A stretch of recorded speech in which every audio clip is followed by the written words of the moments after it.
up, Jeremy Simpson? How you doing? Very well today. How are you doing, Joe? Outstanding.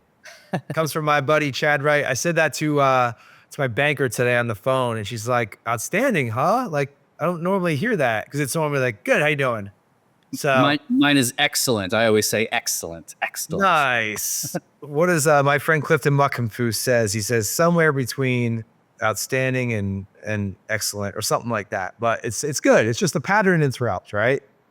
I throw people off all the time with the positivity. You know, like, how's you doing today? I'm doing excellent today, sir. How are you doing today? What's bringing light to your day? I go a little extra sometimes, not to be sarcastic, but just to like take them. Oh, yeah, actually, it is a good day, or like that. Does that stir up conversations? All the time, all the time. Sometimes the conversation, literally, they ask me back, "Why are you so positive? Why are you so happy today?" So, I love that. Well, let's get into that. Why are you so happy? We'll get into that in a little bit, but give the audience a little overview, background. Simpson Roofing, Jeremy Simpson. who I am. I am Jeremy Simpson. I'm the owner of Simpson Roofing Company. We are a third-generation Jersey company. Our slogan actually says it: family built and Jersey strong. So we've been doing this for quite a long time. Right here in New Jersey, we service northern New Jersey and commercially the whole state. Always been in roofing space, mainly in the commercial world, but we have always been in residential and have recently taken a whole nother plunge into the residential market.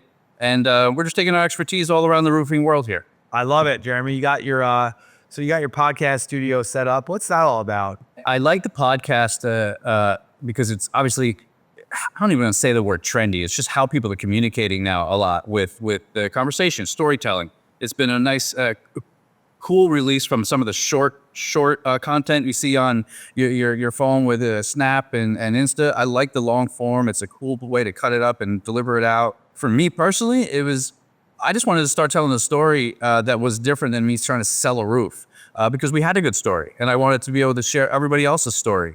And our specific podcast itself, I'd kind of like to highlight the people that are maybe nervous about taking that next step into business, are at that level like you were mentioning before, have done a good amount of business but want to level up but aren't sure where to go, but are good tradesmen but maybe not great in a business sense, and give them a platform to talk about themselves and their troubles and their expectations, and just good old storytelling. I like storytelling. I like talking. So Yeah, that's how the human species has evolved, storytelling. And I like that because I see that a lot, whether it's someone like you or our friend Ronnie Lawler, people that have been in the industry for a while.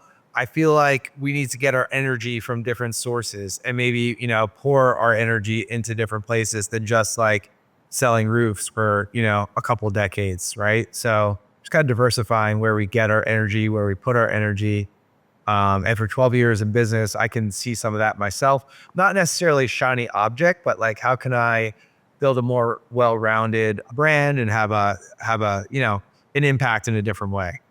I like what we said the other day when I was speaking to you about, I didn't know what I don't know kind of deal, and I'm continually learning. So I'm getting people on the podcast that are telling me stories, and these are people that I've known. They're in the industry. That's why they're here. I know you, but then they're just unwrapping a whole nother thing about their life that's, maybe it hits me, maybe it's an emotional point, maybe it's a trauma point, maybe it's something in business that I just didn't know that was available. And it's just been ever learning, always moving the wheels up here, keeping things going, because that I think is what has made me the difference inside the generational family roofing company that we had. It was always head down, just roofing. It's what I learned. It's what I knew. It's what I was stuck in for many of the decades of me doing this job. And it's only until recently that I picked up and decided to not do that. Let's see what it's going. How can I take this to the end and not it be on my back? Let's see if I could take this and build a business, not a roofing company. All right. Well, that's perfect because that's what we're here today to discuss. We're going to talk about goal setting. We're going to talk about some strategies and tools, overcoming obstacles, and how you're just really being intentional about this next phase in your business. That was intentional was my word of this year. I kind of have a theme for every year. I want to be intentional about everything. It seems like you've been very intentional. I've gotten to know you a lot. So let's talk about that. What inspired you to like kind of, maybe pick your head up so you say, and set some goals for this year that may have been different from, your previous 25 years in the industry? My inspiration is pretty easy, and I'm actually kicking myself that I didn't do it sooner. It was my circle. It was the people that I surrounded myself with, and it wasn't like business forward thinking. It wasn't anything that was really helping me. There wasn't goal setters in my circle. There was just maybe friends or maybe other colleagues in the business, but not necessarily talking about, future goals. What are you doing? How can I help you? How can you help me? Things like that, like camaraderie. There was none of that until I changed my circle of people that I was listening to and where I was putting my energy. It would have never have changed. It did this year. So now my head is up and I'm looking at other things that aren't roofing applications. They're building the business for the roofing to be better out there. And that's been it. It's just really my circle. Fantastic. That's so important. Yeah, whether it's your family, your team, your inner circle of advisors, locally, virtually, in the industry, find your people, because this journey, this entrepreneurial journey, can be super lonely, as you know. Whether you're on a roof or you're in the truck, you're at your desk, or you're laying in bed at night. You're up early in the morning and it's dark out and you're like, man, what am I doing? No one really understands what I'm doing. I can't really talk to anyone. That's a big part of the entrepreneurial journey that not a lot of people talk about. So Very lonely. Very lonely. That's a key point right there. That's a big one. It's very lonely. And I think that's why my circle wasn't as good as I had hoped it was, because I'm out at a certain time and my circle is not. The people are not there at the same time that I am. There's no alignment of like-minded people. So as soon as I changed that, right off.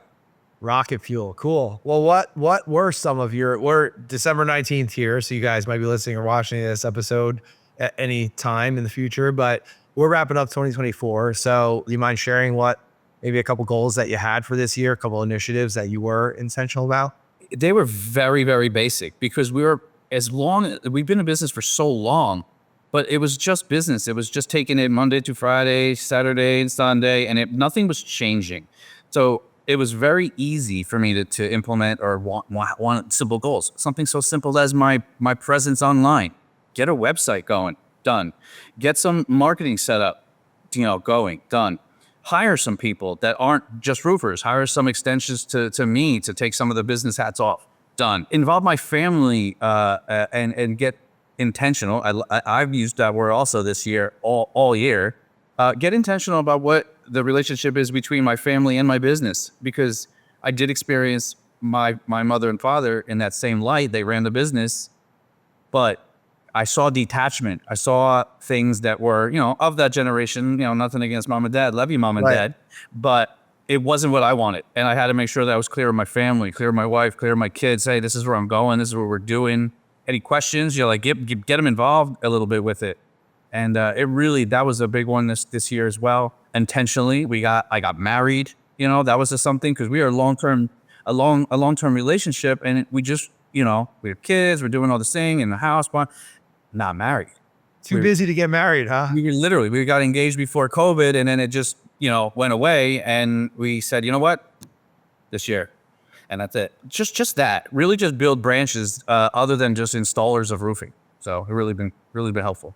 Yeah, I mean, dude, that's a lot for like a decade. Like, you did a lot this year. I was gonna ask your why, but you kind of already revealed it. Was it that you saw kind of, where your parents were at that point, and nothing against them. I grew up my family construction business as well. You just wanted something different. Was that really your fire, your burn? That one right there, this one right there is emotional for me. It's very vulnerable. I watched my dad growing up, and he was my Superman. He was my hero. He was bigger than life. And in our industry, in that moment, everybody thought the same. Other roofing companies, colleagues, they still talk about him today.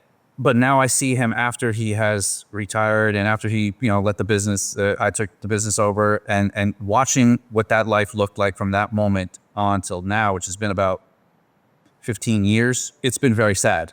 It's been sad. He hasn't been able to maximize working all that time in your life to have a great end of life experience. And it's something that I saw immediately. And I'm like, I don't want that.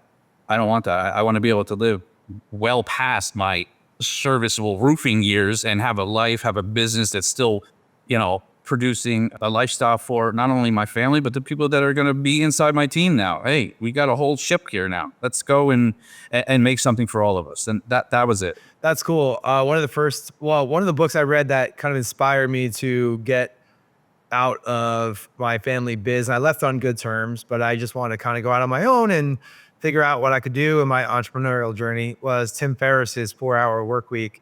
I read it in 2007. I read it a few times since then, but Tim talks about the deferred life plan, which is like kind of the default where you work until you retire at 60, 65, whatever it is. And you're like, okay, now I have some money and I have some time to travel, but you may not have your health. You may not have your energy. You may not have your spouse. Like there's no guarantees. So that was something that lit the fire in me and ultimately led me to strike out on my own, that deferred life plan. So I resonate with that. Sounds like an awesome year. I know business well enough to know that everything did not go smoothly. Do you face any like unexpected obstacles or challenges as you were implementing all this, whether it was like mindset or your team or your family or other logistics? I didn't have any obstacles that were nothing I didn't expect. I do myself. Another thing that I picked up along, not just this year, but like as I've been growing in the last couple of years, is the self-awareness. You know, I think we can say I'm a Gary V watcher, and a lot of the thing that he taught or speaks about is the self-awareness game. And I wasn't as much. Now I'm very self-aware. I'm more self-aware of my weaknesses than I ever was before. And I knew that I was going to be a little slow in it, and I was going to be impatient. Let's go. And I backed off. That was probably the only obstacle. I backed off probably too much, and I touched too many things as far as fancy apps or tools that might work. I wasn't able to implement or see them through. That was probably the worst thing that I would probably recommend. Like let some things settle and see it through first. They didn't really. I just knew that I was going to do it this year. That was just it. It was my circle. It was my intentions. It was the fire behind me this year that made it so I just got there. Yeah, I love that. We talked about SMART goals yesterday in our Arena Mastermind, and so SMART goals are specific, measurable, achievable, relevant, and time bound. And I said, I think the R there, the relevance, is the most important of those because that's your why. Like, is what you're doing relevant to your long-term vision and what you want for your life and your business? Because without that fire, we're going to face challenges, right? But without that fire, we're not going to have the fortitude to continue to work through those challenges and, do the work when we don't feel like doing it, when we're tired, or be resilient in the face of setbacks that we're going to face. So getting clear on what you want and why, and that fire, that's huge. Yeah, I think my biggest, as you're speaking there, my biggest obstacle is making the why something for my being a little selfish with it, because I'm at the top and I got to make sure everybody's down, and you can only outpour so much before you'll lose track of, like, I feel like that's what my father did. He just poured out so much, and then at the end there wasn't anything left. I've had so many things happen that were very big obstacles in the past. I think that's what is the root of why I'm positive so much. Why you can say anything. Again, a Gary Vee reference. I'll take that, the biggest accolades, and I'll take the biggest criticism, and nothing's moving for me. I have to stay straight because I want to go to the next thing. I've been able to do that. I've been able to feel that a lot better. But the obstacle is I sometimes get unclear with what I want. What do I want after all this helping and building a business and doing that? And that's still in the building process. Yeah. Yeah. You and I are the same age. We talked about this last week when we were hanging out at the Certainty event. It's, that's the hardest thing. And we're just continually learning and adjusting and, we'll try to figure out what we want to be when we grow up, I guess. So I hope to be, I said this the other thing, I hope to be somebody that is able to be recognized, not what I did, nothing with the business, that guy was there for helping me, and he had my back. That's it. I just want to be able to be solid and somebody that they can have in their circle that they knew that was a building block, not anything that was going to break them down awesome. or bring anything negative. I love that. Yeah. What are people going to say about you on, at your funeral, on social media, the eulogy? Yeah. That's really important. Yeah. Getting down into like brass tacks, did you use anything to like set goals and track goals like an app or just like an old school notepad or just in your head or everyone does it a little bit differently. How do you operate? I'm embarrassed to say that I'm not a big appy guy still. I get the apps in. I'll see the intentions each one of these apps has, and I allow the team to build it. And hey, is this working out? Like we just used a CRM for the first time ever this year, Oh wow. ever. Before it was just a QuickBooks and some Excel sheets, and some Google Docs and tracking. For me, I'm very much still notebook and pad, and pencil, doodling some notes, doodling some this. I've been a little bit better by using some AI stuff now to do that, like a Loom or something like that. Do my verbalize it and it AI tracks it for me a little bit. I'm still learning those. So anybody out there that's just getting overwhelmed by all these apps and all these things, and if you're comfortable with one way, still do that way because it's your way, and allow that to be the growth. Just be consistent with it. That's what I've been. I've been more consistent with things that I in the past have been just I can't do that now. I got to go put this roof on. Right. So we've been consistent with attacking CRM, the keeping my notes on a notebook, staying in touch with the guys in the office, the girls in the office, the guys in the field, and not like overwhelming myself so much what they're doing, but that they have it and I can do what I'm doing now. That's it. Cool. And then as far as goals, like keeping track of them, has it been really in your head, just in your heart, your head? This is the first time in a while since I was a kid with my parents and their team. I haven't had a team until this year again. The goals have been very much in that team. It doesn't have to be in my head now. Hey guys, what do we want to do? Hey, I would like to be this status of this manufacturer by the end of the year, which means we have to do this many jobs for them before the end of the year. And then we just got a call today because we put the feelers out for 2025, and I go, I'm redoing my marketing for you out there in the vendor world. Am I going to get the status? Yes. So we got it. We got that status. Just like the certainty the other day. I said, hey, I'm about to do this. Can I get the status? Can we go? So a lot of it is our goals have been being not just doing the work out in the field, but having the partnership and the collaboration of the manufacturers along with us because it matters to the customers. Yeah. And those have been goals that we met. A lot of them are just still table talk goals. We have a end of year little meeting that we're going to try to write them down. One of our other little add-ons was a business director. Just somebody to come in and consult for us. Hey, hold us accountable for this, whiteboard it, put it down here, and then show back up in month one, quarter one, mid-year, stuff I never did before. And it's invigorating. It's very powerful. Yeah, I love that. Sharing goals. I don't know what the stats and the studies are, but like when you share your goals with others, you're way, way, way more likely to achieve them because we've all set goals. We kind of keep them to ourselves, but like we can back out of them because hey, we didn't tell anyone. No one really knows if we failed. It's only been recently over the past 3 or so years that I really like shared more like everything with our team in terms of goals, and they can help just, kind of nudge you along and hold you accountable. And I just texted our fractional CFO, Rob, right before this, because we had I checked something off my list that probably I wouldn't have done if he wasn't like kind of nudging me like, hey, did you get that thing done yet? Did you get that done yet? So I finally got it done today. I texted him. He's like, all right, awesome. Let's go. So that's really cool to have people like cheering you on and in your I'm the same way. Yeah, the same way. This year's been the first year where somebody's been egging me on, not me egging them on. It's been the biggest push that's helped me so much. And now I show up and I'm like, man, I gotta make sure that I'm showing up to support all these other awesome leaders that we have around us. Cause I don't want to be the chump. Like, I don't want to be them. Like, man, Joe's not getting back to me or the delay is because of Joe. Like, I don't want to be that guy, So now I feel like Gary Vee talks about like, you work for your team. Like they don't work for you. Right.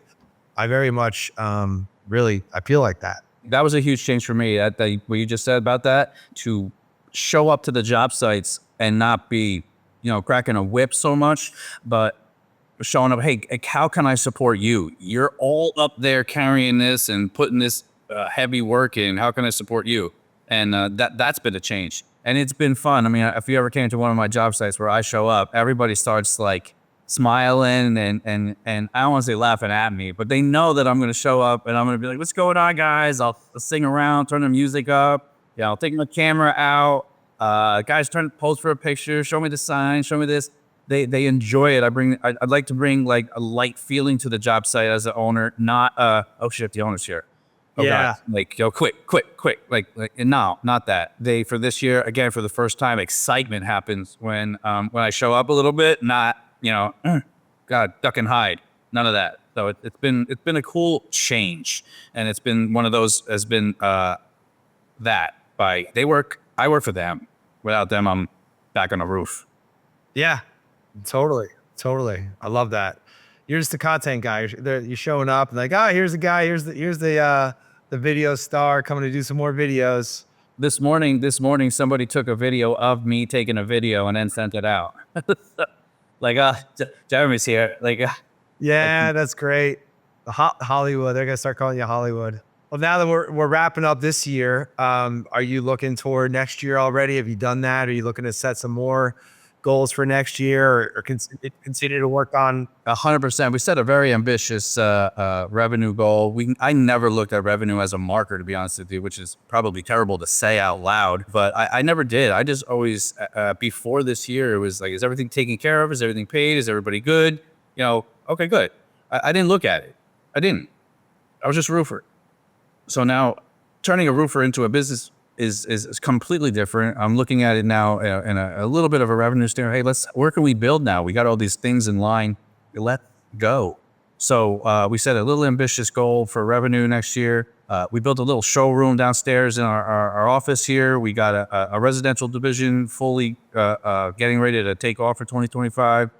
Commercial division already set and going over these past years, but honed a little better, cleaned up, got a PM. One of the things you put me in front of, again, with Gary, when he called me out and I had he's like, well, what do you need? You need a number 2. All right, good. Well, I got one now. All these things are just lining up for me now. That's it. I got to go drive.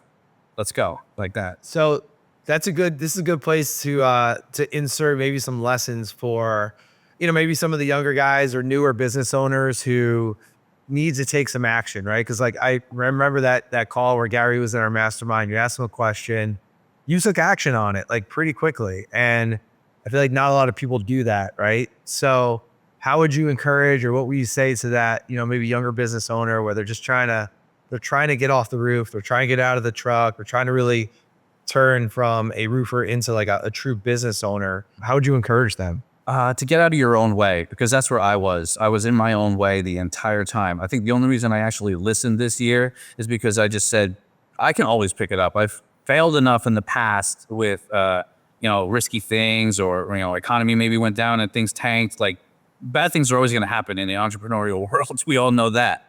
So you're not going to avoid it. If you sit here thinking, I'm not going to do that because it might fail, it might not, and it might level you up. So I would say that, get some, have some trust in somebody. That's another thing that I've been able to kind of take off my guard on. I give you 100% trust. It's your job to keep it or lose it. So if I'm going to take off one of my responsibility hats to level up myself, I got to go trust somebody. Are they going to do it the same way I am? Maybe not, but maybe they will, and maybe they'll do it better. Like, I learned that. I was on the roof and I'm like, I'm the best roofer. There's no way, I'm going to stay up here. There's no way they're going to do as good as me. Sure enough, I get a partnership and he's better than me. He's faster, he's better, he's stronger, but I'm also faster, better, and stronger in another arena where he's weaker.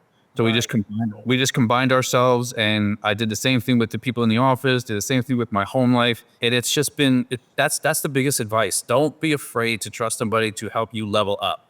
Because if it fails, you can always go right back where you were before you even tried. The worst thing that could happen is that you ended up being successful and you climbed another rung up the ladder. Yeah. I mean, for anyone watching, listening, that's great, Jeremy. Anyone watching, listening, you're not that great. Like, you think you're great. You think you're unique. You think that no one can do it as well as you. And that's just false, because look around your immediate market. There are companies that are larger than you where the owner is not on the roof. They have figured it out. right? Many people have thousands, hundreds, millions of companies that figured it out. So it's figure outable. You just, like Jeremy said, get out of your own way.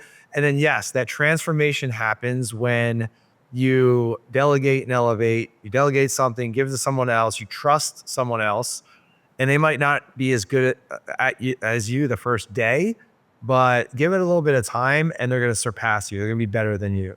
So now, like maybe Jeremy, you can resonate. Like I kind of feel like this a decent amount at Contractor Dynamics. Well, Sydney's better at running the marketing department, and Elizabeth and Kevin are better at sales, and our training team is better at training our clients on how to do their marketing. And sometimes it's almost an identity thing of like, oh, like what value do I bring to the table, And, working on that, being the visionary, being the coach to our team, playing that support role to our, different team members. What do you need? But yeah, then you realize like when people are way better than you, and because they're only focused on sales or marketing or production, they can be way better at providing that client experience and following up with people. The times that I try to do sales, because it's like someone I know, it's a personal referral. I'll try to go through that sales process. I drop the ball. I don't follow up. And it's not serving anyone. So there's still a rant there. Like once you realize that people are better than you, then that's like transformative. And then you're like, what else can I get off my plate?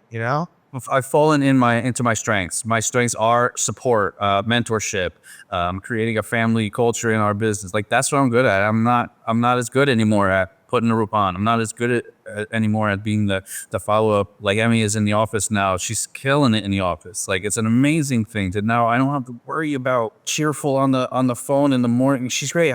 Good morning. How are you? How can I help you? And like, what can I help you do today? Like I don't do that. I just got off the rope where it doesn't blend well. Now all day long, she's being able to do that. All day long, our partner is able to just push production.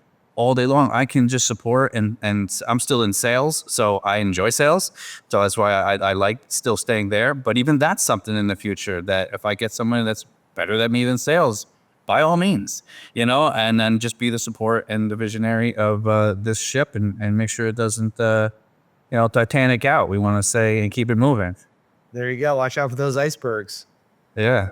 All right. Cool, Jeremy. Well, let's wrap it up. Want to be cognizant of your time and the audience as well. Any final parting words you want to share with our Nailed It Nation here? The Nailed It Nation. Just keep going. Keep being consistent. Nail it every day. Don't think of twice about what might happen, because nothing will happen if you don't actually get up and try. That has been my thing for this past year, and it helped me more so than I ever thought it would. And this is coming from somebody who's been in the industry for like almost 30 years now. So it's never too late to try something new and to find yourself at new levels that you didn't think you were going to get to. I could not think of a better ending to the podcast. You must have done this once or twice before. So thanks, Jeremy. Appreciate you. Thanks for your time. I value our friendship and getting to hang out once in a while as well. So thanks for coming on and nailed the show. Jersey strong. Jersey strong. Fist pump, baby. Thank you very much, y'all. Appreciate everything you did, and I appreciate you having me here today. It's been awesome, and I look forward to the future.